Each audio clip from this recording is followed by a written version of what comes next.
Good evening बच्चों। जैसा कि मैं आपको बताया था कि मैं YouTube पर 120 दिन का क्लास एक बैच लेके आ रहा हूँ 120 डेज। 120 डेज में 12th का कोर्स कंप्लीट करूंगा। 120 डेज में आप 12th का कोर्स कंप्लीट करोगे यहाँ, खास करके बिहार बोर्ड और झारखंड बोर्ड के बच्चे। तो बच्चों 120 डेज कब से? आज 9 मार्च से आपको ये क्लास स्टार्ट होगा। डे 1 आज का क्लास जो है वो डे 1 हुआ और डे 120 में मेरा पूरे सिलेबस को मैं खत्म कर दूंगा। तो सवाल है कि सर पढ़ाओगे आप कैसे? तो 120 डेज में आप जो पूरा कोर्स पढ़ाओगे वो किस टाइप से पढ़ाओगे?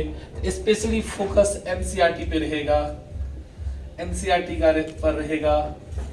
उसके साथ साथ क्वेश्चन बैंक को भी देखा जाएगा, क्वेश्चन किस टाइप से आ रहा है एग्जाम में उसको भी ध्यान में रखा जाएगा। 80+ स्कोर कर सकते हो एग्जाम में घर बैठे।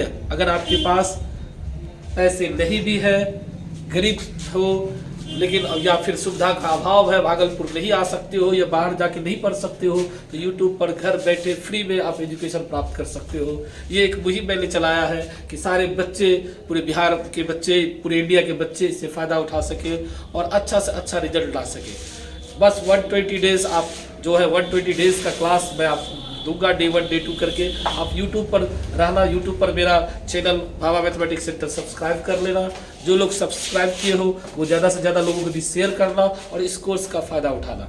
तो आज से मैं एक टॉपिक स्टार्ट करने वाला हूँ जो 12th के बच्चों के लिए, जो मेरा कोर्स स्टार्ट हो रहा है 12th के बच्चों के लिए। वो शुरुआत में मैं यूनिट 3 स्टार्ट कर रहा हूँ। यूनिट 3 जो वॉल्यूम 1 में, वॉल्यूम 1 में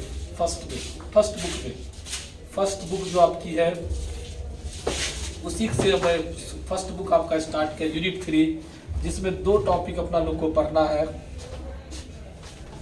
मैट्रिक्स और दूसरा टॉपिक है डिटर्मिनेंट।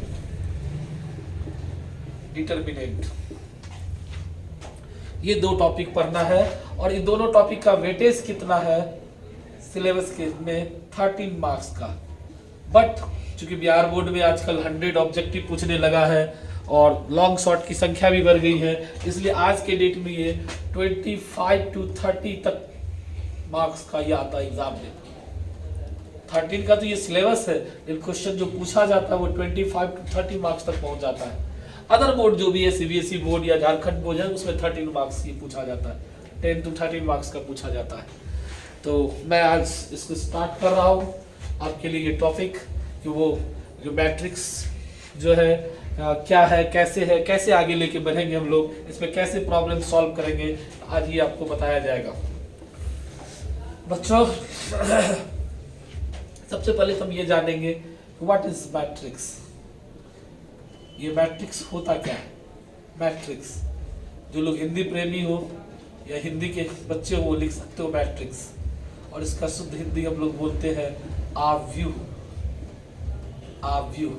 तो व्हाट इज मैट्रिक्स? मैट्रिक्स क्या है? The set of MN numbers,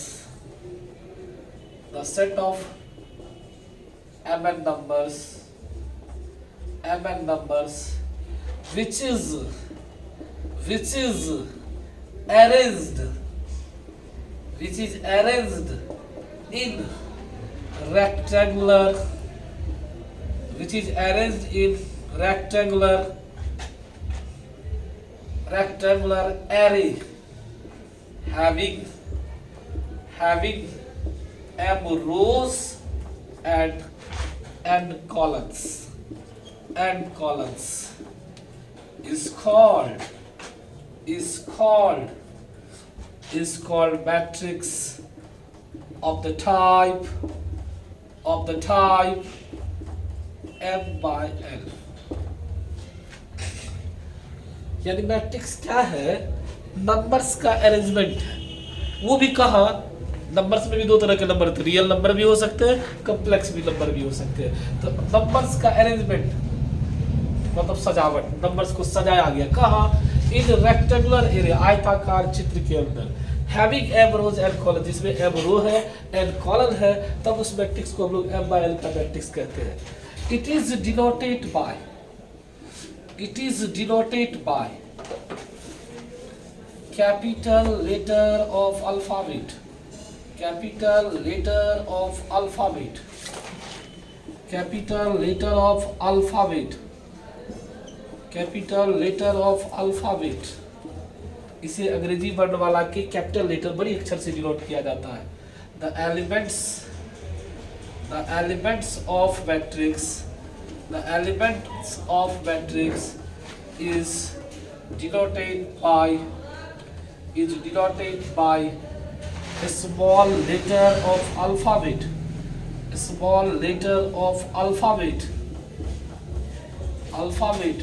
matrix के एलिमेंट को स्मॉल लेटर से डिनोट किया जाता है। It is expressed as matrix को कैसे एक्सप्रेस करोगे आप? It is expressed as A equals to Aij M by L, where I equals to 1 2 3 dot M, that is row, J equals to 1 2 3 dot L, that is column। तो रो और column form में होता है। अगर हम इसको B के form में लिखना चाहें तो कैसे लिखेंगे? Bij M by L। अगर आपको कोई पूछ दे C के फॉर्म में लिखोगे तो कैसे लिखोगे? Cij M by L dot. कोई कह दे X के फॉर्म में लिखिए तो कैसे लिखेंगे? Xij M by L। That is मतलब मैंने बताया कि मैट्रिक्स क्या है? नंबर्स का अरेंजमेंट है जो रेक्टेंगुलर एरे में है, जहाँ M रो और L कॉलम है। तो एक कैपिटल लेटर से डिनोट किया था मैंने मैट्रिक्स को, उसके एलिमेंट को स्मॉल लेटर। देख लो आप, this is capital letter, the entry of the elements of matrix is small letter. अगर हम इस मैट्रिक्स के एलिमेंट को जूम करेंगे, बड़ा करेंगे, तो कैसे लिखेंगे? आप ये चीज सीखना हमसे। तो मैं सारे बच्चों से रिक्वेस्ट करूंगा, सारे बच्चों से मेरा ये रहेगा कि अगर आपको ये वीडियो अच्छा लगता हो तो लाइक करें, सब्सक्राइब करें और ज़्यादा से ज़्यादा दोस्तों के बीच में शेयर करें। बिहार के तमाम सिटी के बच्चे, तमाम गांव के बच्चे फ़ायदा उठा सके मेरी इस लेक्चर का। और फ्री लेक्चर है, आप फ्री में पढ़ के और ज़्यादा से ज़्यादा मार्क्स प्राप्त कर सकते हो आप। ये ए और हाल था आपको कि A equals to Aij M by L, इसको पढ़ते हम लोग M by L। ये मैट्रिक्स का सबसे छोटा फॉर्म है, जनरल फॉर्म है, शॉर्टेस्ट फॉर्म या compact form. This is compact form, इसको हम लोग बोलते हैं कॉम्पैक्ट फॉर्म। मैट्रिक्स का सबसे छोटा फॉर्म है ये। अगर इसको हम जूम कर दे, बड़ा कर दे, जूम यानी बड़ा कर दे, तो ये मैट्रिक्स कैसा निकलेगा आप जरा देखो। ये हो जाएगा sir A11 A12 A13 dot A1L। Sir आपने ये जूम कैसे किया? सर हमको ये समझ में नहीं आ रहा कि आप इसको बड़ा कैसे करो। तो फर्स्ट घर में I का वैल्यू 1 फिक्स्ड कर दिया हमने, और J की वैल्यू को एक एक करके 1 2 3 डॉट L तक बढ़ाया। इसी तरह से A21 A22 A23 A12, I का वैल्यू 2 फिक्स्ड कर दिया हमने यहाँ, और J के वैल्यू को 1 2 3 डॉट L तक बढ़ाया। इसी तरह से A31 A32 A33 dot A3L, I का वैल्यू हमने 3 क्या कर दिया? फिक्स्ड कर दिया, और J का वैल्यू जो हमारे पास है वो है 1 2 3 डॉट L तक बढ़ा दिया। Dot last AM1 AM2 AM3 dot AM। यहाँ मैंने क्या किया? I इक्वल्स टू M को फिक्स्ड कर दिया, और J की वैल्यू को 1 2 3 डॉट L तक बढ़ा दिया, और ये जो टाइप आया क्या आया? M by L का मैट्रिक्स आया। ये मैट्रिक्स का जो है एक्सटेंडेड फॉर्म कहलाता है, जूम फॉर्म बोलो या extended form of matrix. Matrix का सबसे बड़ा फॉर्म ये है, और फॉर्म ऑफ मैट्रिक्स, ये मैट्रिक्स का सबसे बड़ा फॉर्म है। तो आपने देखा कि मैट्रिक्स को हम लोग कैपिटल लेटर से डिनोट करते हैं, मैट्रिक्स के एलिमेंट को स्मॉल लेटर से डिनोट करते हैं, ये जो फॉर्म है वो मैट्रिक्स का सबसे छोटा फॉर्म है, ये जो फॉर्म है मैट्रिक्स का सबसे बड़ा फॉर्म है। सर इसमें इसका नोमेनक्लेचर कैसे करते हो, मैट्रिक्स का स्ट्रक्चर को कैसे आप बताते हो? सर आप ये मेरे को बता दो। तो मैं बता दूं आपको कि मैट्रिक्स का जो स्ट्रक्चर है इसको हम लोग पढ़ते कैसे है। इसको जो ये बात जो हम लोग लिखे अभी अभी जो जूम फॉर्म से A12 A13 dot dot dot A1, ये आपको पढ़ाया गया structure of matrix. Structure of matrix की बात मैं कर रहा हूँ कि मैट्रिक्स का स्ट्रक्चर कैसे बनता है, कैसे करते हैं हम लोग, वो देखना है आपको। तो A1 A21 A22 A23 dot dot dot A2n A31 A32 A33 dot dot dot A3n dot dot dot, और लास्ट है आपके पास AM1 AM2 AM3 AMN, और ये टाइप है M/N। इसको पढ़ते कैसे? मेन है कि सब चीज़ तो क्वेश्चन बनाने तो आता है लेकिन तरीका नहीं पता है सर कैसे क्या होता है।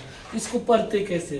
तो हियर यहाँ अगर आपसे पूछा जाए फर्स्ट कि नंबर ऑफ रो कितना है, इस क्वेश्चन में इस जो स्ट्रक्चर है इसमें रो कितना, नंबर ऑफ रोज, तो ये है हॉरिजॉन्टल लाइंस आर कॉल्ड रो।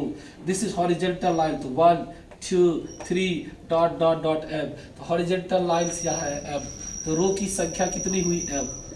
यहाँ अगर हमसे पूछा जाए नंबर ऑफ कॉलम्स, कॉलम्स कितने हैं, vertical lines are called column, vertical lines आप काउंट करो 1 2 3 n, तो वर्टिकल्स लाइन n कॉलम। अगर हमसे कोई पूछता है सर टाइप या ऑर्डर, इस मैट्रिक्स का टाइप क्या है, तो हम लिखेंगे M/N, इसको पढ़ते हम लोग M/N। अगर हमसे कोई पूछा जाए कि टोटल नंबर ऑफ एलिमेंट्स कितना है, टोटल नंबर ऑफ एलिमेंट्स कितना है इस मैट्रिक्स में, तो हम M और N को मल्टीप्लाई करेंगे तो MN। अगर हमसे पूछा जाए सर कि व्हाट इज A11, इसका मतलब first row and first column, first row and first column. अगर पूछे जाए कि A11 को क्या पढ़ते, तो एक तो A11 क्या एंट्री है या एलिमेंट है मैट्रिक्स को, अब पढ़ेंगे क्या first row and first column. इसी तरह से 1 2 को कोई पूछ दे तो कैसे पढ़ोगे आप, first row and second column, first row and second column. इसी टाइप से dot dot dot dot dot dot, आपके पास कोई दे दे A33, तो आप क्या पढ़ोगे third row and third column.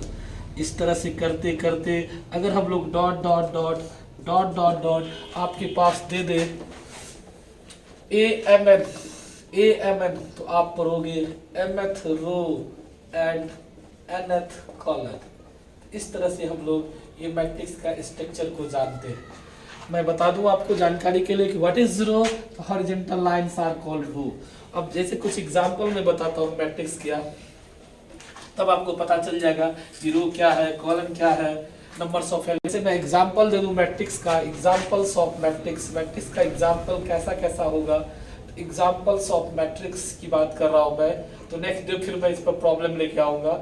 Examples of matrix की बात कर रहा हूं, तो जैसे फर्स्ट मैट्रिक्स को हम लोग कैपिटल लेटर से डिनोट करते हैं। तो अगर किसी ने लिख दिया -1 4 6 2 3 5, अब पूछ रहा कितने में कितना का मैट्रिक्स है, इस मैट्रिक्स का टाइप क्या है, तो आप देखो रो, पहले रो काउंट करना, हॉरिजॉन्टल लाइन 1 2 तो 2 1 2 3 कॉलम 2/3, ये कहलाएगा 2/3। This is 2/3 matrix. इसी तरह से आपके पास कोई पूछ दे सर बी एक मैट्रिक्स है -1 0 2 5 10 4 8 3, what is the type of this matrix, इस मैट्रिक्स का टाइप क्या है, तो आप बोला 1 हॉरिजॉन्टल लाइन 1 2 3 4, तो 4 1 2 2 इस कॉलम 4/2, इसको हम लोग पढ़ेंगे 4/2। इसी तरह से कोई मैट्रिक्स X दे दिया, इसमें आपको पास कोई एलिमेंट है -1 0 3 2 5 7 6 4 -2, पूछा जा रहा कितना बाय कितना का ये मैट्रिक्स है, हम लोग पढ़ते 3/3 3/3। इस टाइप से ये मैट्रिक्स का एग्जांपल हम लोग कंस्ट्रक्ट करते हैं। इस मैट्रिक्स का आप टाइप देख लो, रो देख लो, 1 2 3 3 रो, 1 2 3 कॉलम। तो मैट्रिक्स को सबसे पहले लिखने क्रम में हम लोग ये चीज़ को हमेशा ध्यान रखते हैं कि उसमें कितने रो है कितने कॉलम है, और रो और कॉलम का मिक्स फॉर्म जो है वही उसका टाइप कहलाता है। आगे इस पर हम लोग प्रॉब्लम डिस्कस करेंगे। आज तो चूंकि मेरा स्टार्टिंग क्लास था तो आज ज़्यादा देर का मैं नहीं ले रहा हूँ, बहुत कम जो है आज स्टार्ट कर दिया मैंने। नेक्स्ट मैं इसके साथ जो आऊँगा तो इस पर स्ट्रक्चर ऑफ मैट्रिक्स से रिलेटेड प्रॉब्लम डिस्कस करूँगा, इक्वलिटी ऑफ मैट्रिक्स से रिलेटेड प्रॉब्लम डिस्कस करूँगा, और उसके आगे मैं आपको टाइप्स ऑफ मैट्रिक्स में ले जाऊँगा। तो बच्चों आज से आपका 120 डेज का गिनती काउंटिंग शुरू हो गई है। और ये क्लास कभी कभी जैसा मेरे को जिस तरह से समय मिलेगा उसी टाइप से मैं लूँगा, कभी 20 मिनट, कभी 25 मिनट, कभी कभी 1 आवर का भी ये क्लास हो सकता है। और 120 डेज में मैं पूरे कोर्स को कंप्लीट कराने का आपका जिम्मेदारी लेता हूँ। आपसे बस इतना ही अनुरोध है कि आप इसको लाइक करें, ज़्यादा से ज़्यादा लोगों को जोड़ने का प्रयास कीजिए और ज़्यादा से ज़्यादा फायदा उठाइए, घर बैठे पढ़िए और मुस्कुराते रहिए। थैंक यू बच्चों, गुड नाइट।